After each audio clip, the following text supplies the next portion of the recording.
In Matthew, we see Jesus teaching throughout Galilee. His fame begins to spread.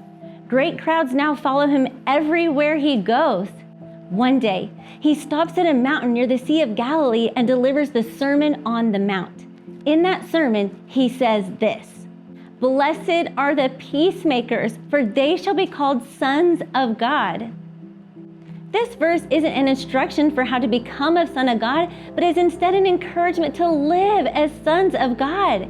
In the same way, Jesus tells the disciples in John that they will be known as his followers by their love.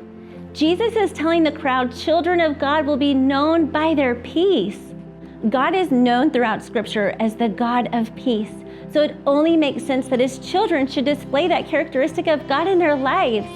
Hebrews 12:14 reminds us to pursue peace with everyone. We see Jesus is the Prince of Peace in Isaiah 9:6.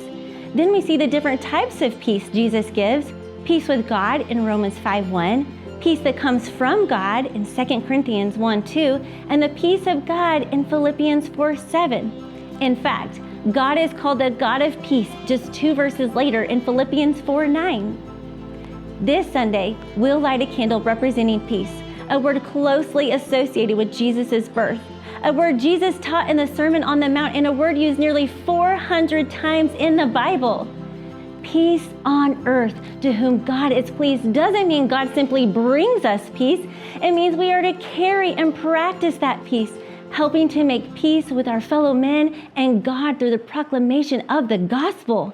We are not merely reservoirs of peace, but fountains of peace overflowing to the people around us.